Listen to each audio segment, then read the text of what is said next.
Have you ever wondered what lies behind the glittering world of BTS, the smiles, the waves, the laughter that millions adore? What if I told you that behind all that shine, there's a darker side most people never see? The side where privacy doesn't exist, where footsteps behind you aren't just paranoia, and where a ringing phone might mean danger instead of comfort.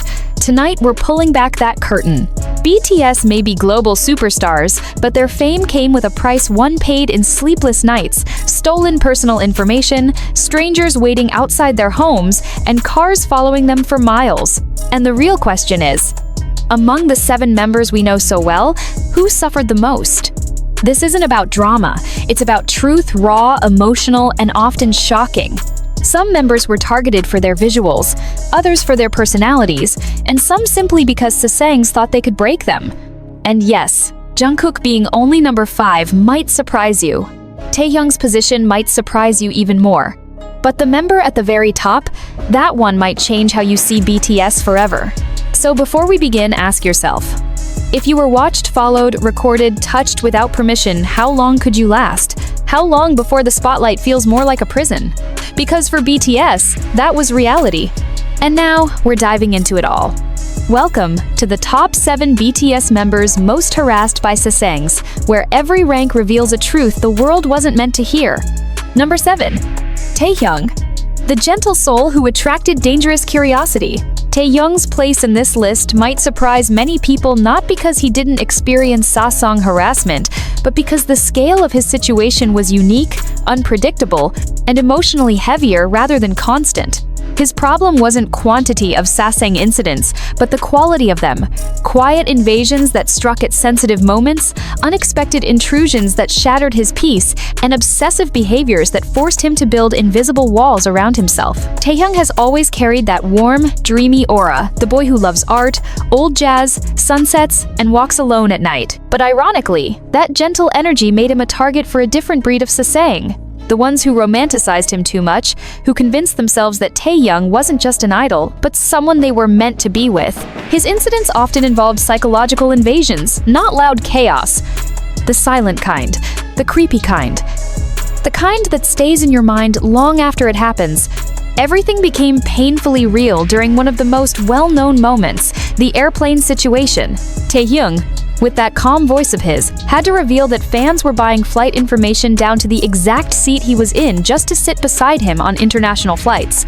Imagine this. You're boarding a plane, hoping to rest, hoping to have a few peaceful hours between schedules, when suddenly you realize the person next to you bought their ticket just to monitor your every move. And it didn't happen just once.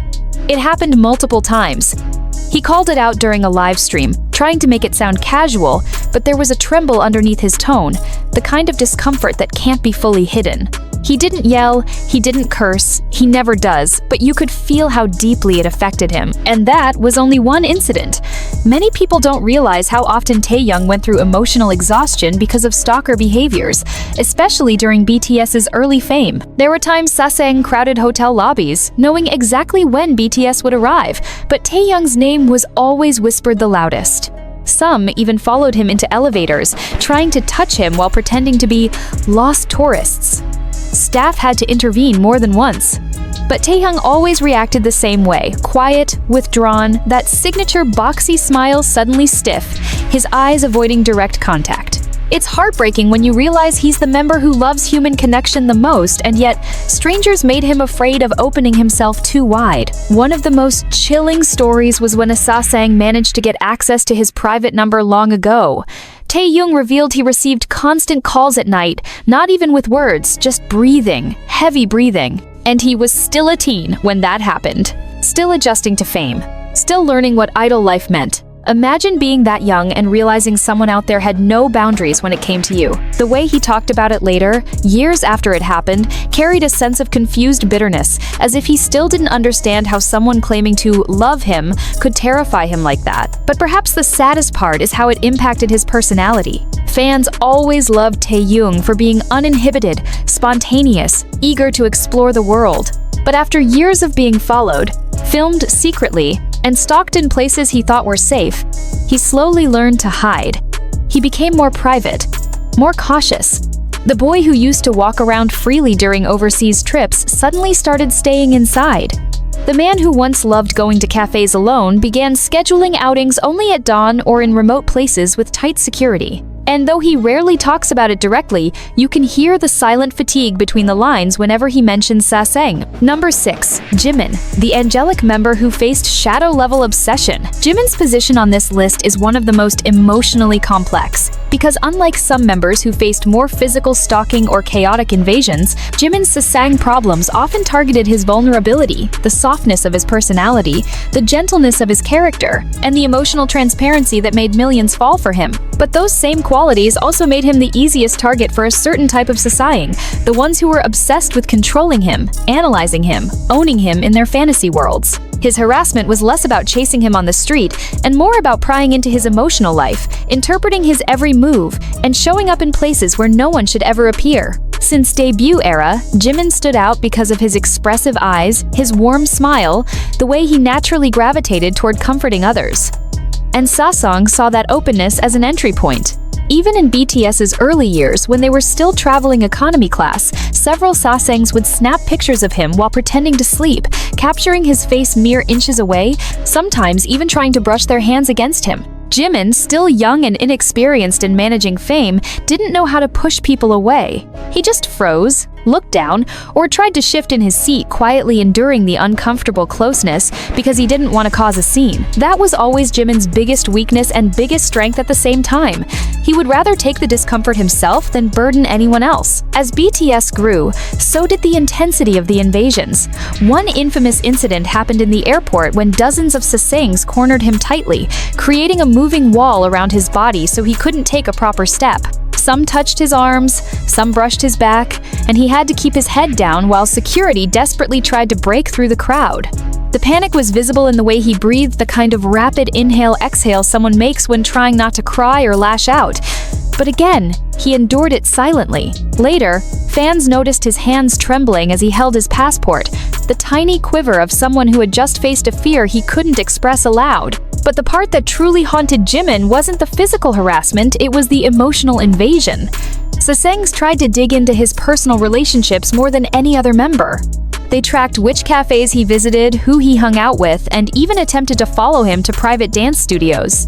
Some Sasaengs booked the same practice rooms as him through fake identities, waiting for him to arrive.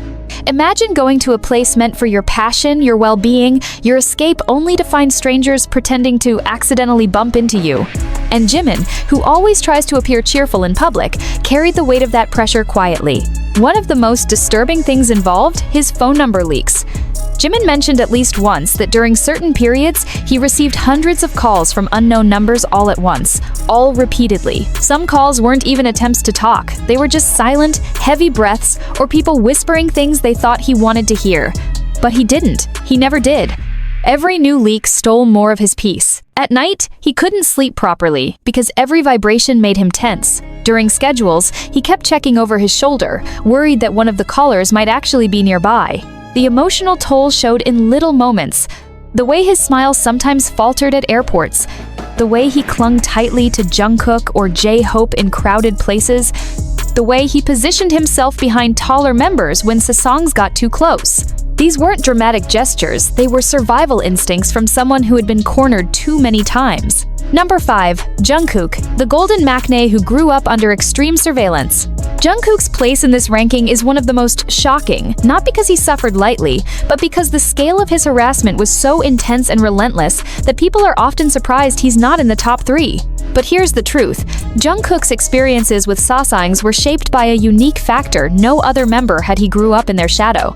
He was a teenager when BTS debuted, a 5-year-old boy suddenly thrown into a world where millions adored him, but a frightening number felt entitled to him.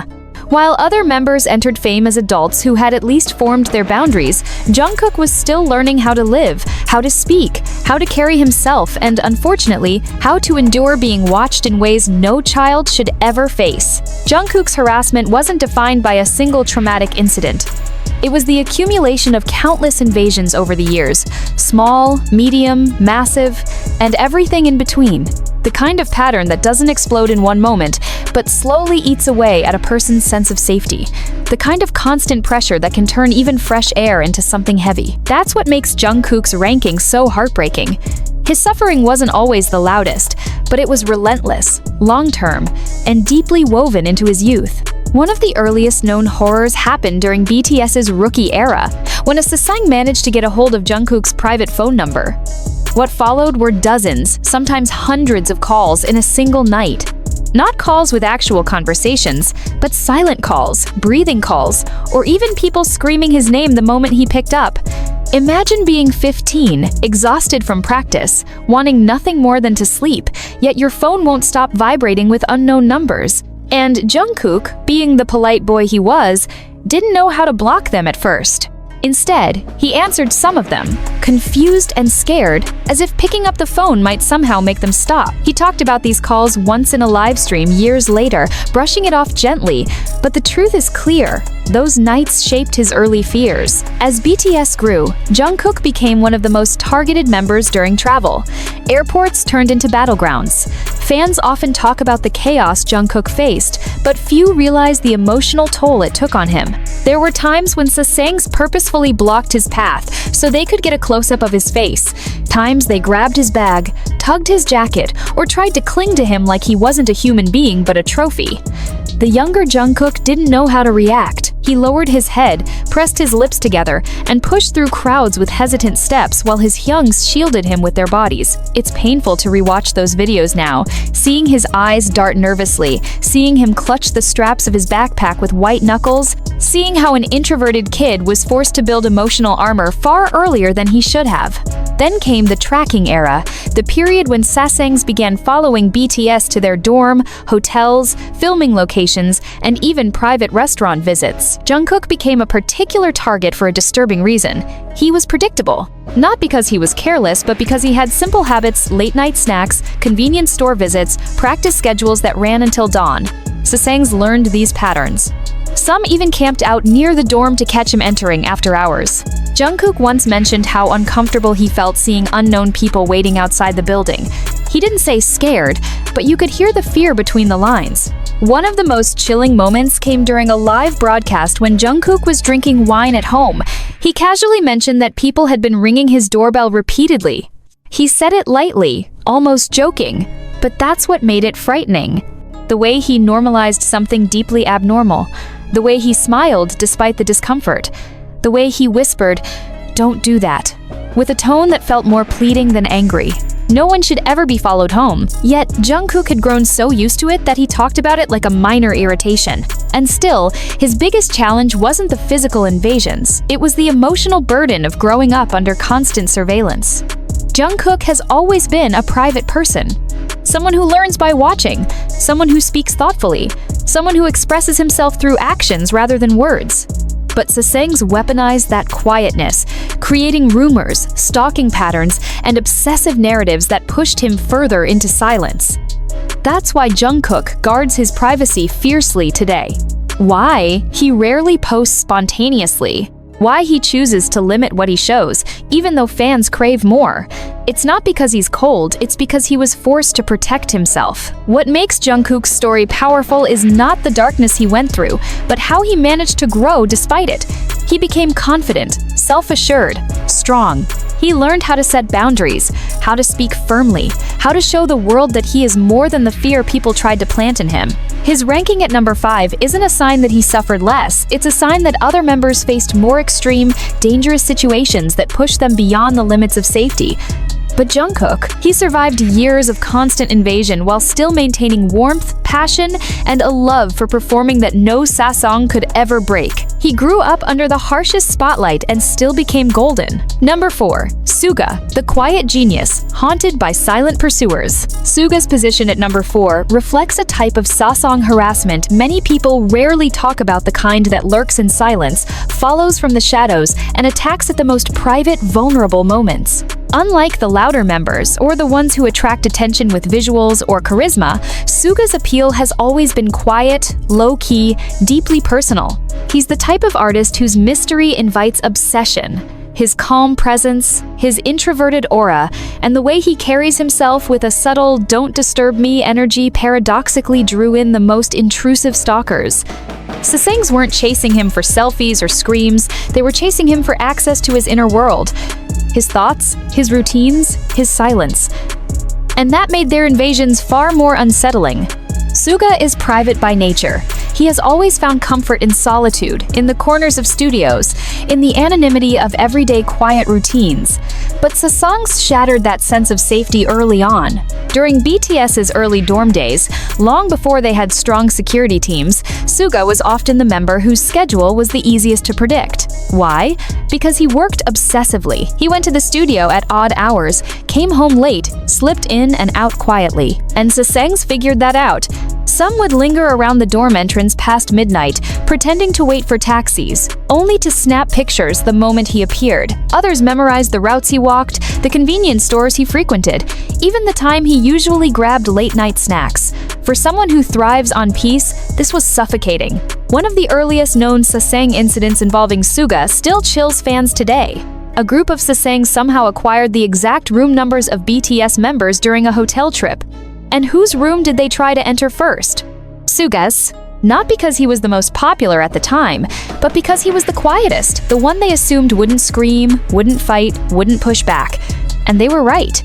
While staff intervened quickly, the knowledge alone that strangers knew where he slept left Suga deeply shaken. He didn't talk about the incident publicly, but fans noticed something in him changed. He became more alert, more guarded, more withdrawn whenever BTS traveled. Even now, years later, he tends to walk quickly in hotel corridors, head down, shoulders tight, as if the memory still lingers somewhere in the back of his mind. But Suga's story doesn't end there. His biggest challenge was emotional invasion. Sasaengs were obsessed with finding out everything about him, the lyrics he was writing, the producers he was meeting, the studios he was using. Some even tried to book the same recording rooms as him in Seoul using fake names. Studio owners occasionally reported that certain individuals would call repeatedly, asking for Suga's schedule, pretending to be staff. Imagine that. Your creative sanctuary, the one place where you bare your soul, being targeted by strangers who want to spy on you. For someone like Suga, who treats music like oxygen, it felt like an attack on his very identity. There was another incident that fans pieced together years later involving flight information leaks. Suga, who already disliked traveling in the spotlight, had to endure Sasaeng's purchasing tickets near him just to observe his behavior on planes. They took photos of him sleeping, eating, working on his laptop, and when those photos circulated online without his consent, the frustration in his eyes during later airport videos became painfully understandable. Suga is a man who gives the world his music, his honesty, his artistic soul, but Sasaengs wanted more. They wanted the parts he never agreed to share. Then there were the phone calls. Like other members, Suga had his number leaked multiple times. But unlike others who expressed fear or discomfort, his reaction was eerily calm, almost too calm. He once described receiving calls in the middle of the night, dozens of them, and simply looking at his phone in silence. No panic, no anger, just a deep, exhausted sigh. That's Suga's way of processing pain. Quiet, internalized, without letting others see the storm brewing inside. But that doesn't mean it hurt any less. Sometimes, silence is the loudest form of suffering. Perhaps the most haunting part of Suga's saga is how it shaped the walls he built around himself. Fans often joke that Suga is the grandpa who stays indoors, avoids outings, and disappears into the studio for days. But behind that humor lies a darker truth.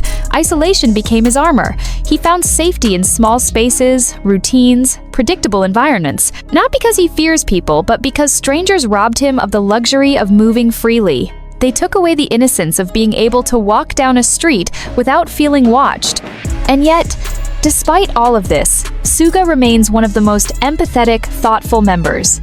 His music continues to express uncomfortable truths. His speeches encourage people to be brave. His presence radiates a grounded calmness. That's the paradox of Suga. He was chased by shadows, but he learned to live with them. He didn't let intrusion poison his art. He didn't let obsession dim his fire. He kept creating, kept healing, kept standing. He sits at number 4 because his harassment was not the loudest, but it was the most psychologically invasive. The kind that seeps into your life quietly. The kind that doesn't explode, it corrodes. and yet Suga survived it with dignity, resilience, and the quiet strength that defines who he is today. Number 3. Jin, the worldwide handsome who drew Sasaengs like a magnet. Jin's position at number 3 reveals a type of harassment that spiraled out of control, not because of his personality, and not even because of his fame alone, but because of his face. His visual impact, his elegance, the prince-like aura he naturally carries, and the fact that he's the oldest member made him a target for a very specific breed of Sasaeng. The ones who couldn't accept that someone so handsome, so gentle, so traditionally perfect was untouchable. These people weren't satisfied with being fans. They wanted possession, they wanted proximity, and they chased him with an intensity that bordered on obsession, turning Jin's early years into a battlefield of invasions. Invasions so extreme that even now, fans still analyze clips and shudder at how normal Jin tried to make everything look. Unlike some of the younger members who were shielded by their maknae status, Jin had to carry a different pressure. He was often physically unprotected. In the early days, staff relied on him to help guide the group through crowds because he was older. But that backfired because it meant Jin was frequently at the front, exposed, easy to grab, easy to chase, easy to isolate. There's a chilling compilation online where you can literally see Sasaeng sprinting toward him, some with cameras inches from his face, others reaching out their arms like they were trying to touch a celebrity at a fan meeting. But this wasn't a fan meeting. This was the street, the airport, the sidewalk outside a dorm.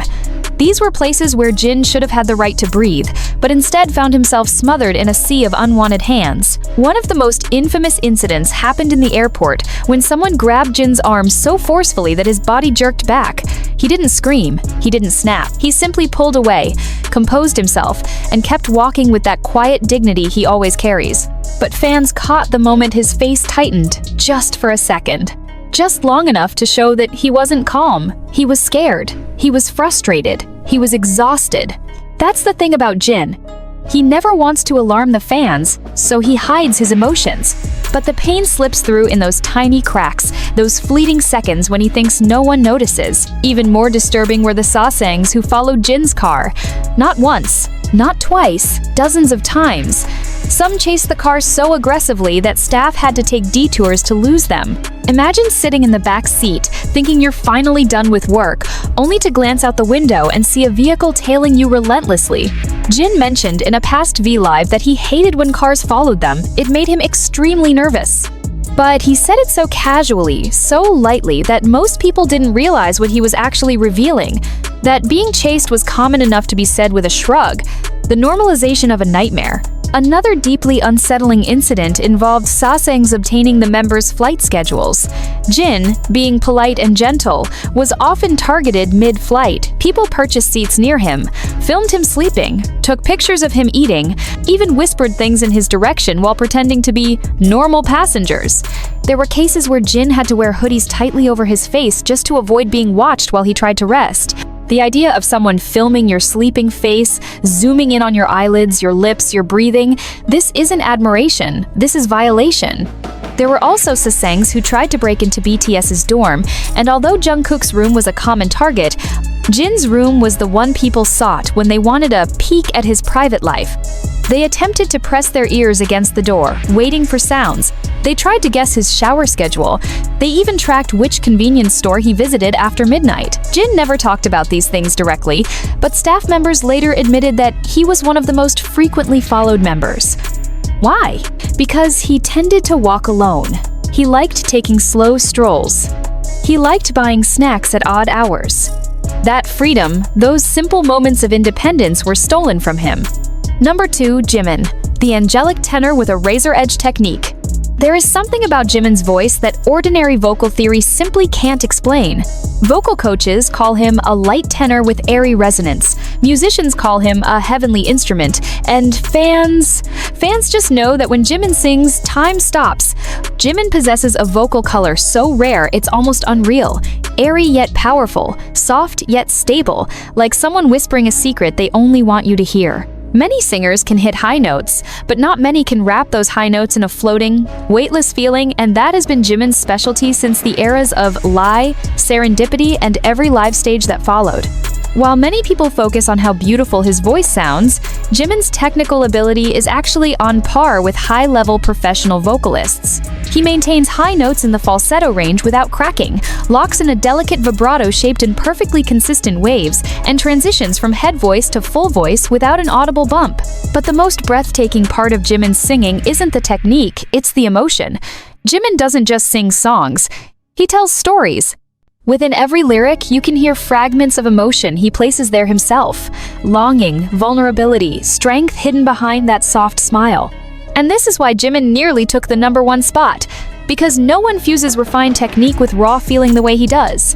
He is the type of artist who makes you hold your breath without realizing it, hoping the final note lasts just a little longer. Number 1. RM. The unconventional vocal powerhouse you never expected to lead the list.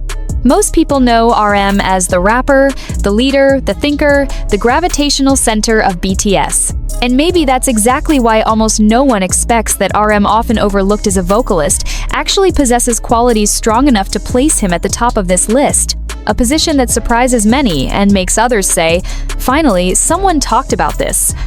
RM doesn't have Jungkook's expansive range or Jimin's heavenly softness. He doesn't have Jin's classical stability either. But RM has something none of the other members have: depth of vocal character. His voice is more than a voice. It's texture, it's color, it's a tone that can shift the atmosphere of a room without him even trying. When RM sings, there's a weight, not a technical heaviness, but an emotional one. His tone carries a subtle friction, a controlled rasp, a warmth that wraps itself around the lyric. He never tries to be the most technically perfect singer. Instead, he becomes the most honest one. Listen to RM when he sings rather than raps. There's a sense of calm you simply can't find anywhere else. In Wildflower, everything owes scenery. Or those small quiet moments during concerts, RM proves that vocal beauty isn't always about how high you can sing. It's about how deeply you can make someone feel. And that is RM's greatest strength. In a world obsessed with numbers, range, stability, precision, RM stands as proof that the beauty of a human voice lies not in its highest note, but in its truest one. He takes the #1 spot not because he is the most technical, not because he is the strongest vocalist, but because his voice carries something no one else can imitate: sincerity, depth, and a sense of lived emotion that lingers long after the note fades. His voice is not just part of the music, it's part of him. A piece that continues to make people realize that RM, even as a rapper, holds one of the most unique and influential vocal colors in K-pop. And that, in the end, is why RM stands at #1 on this list.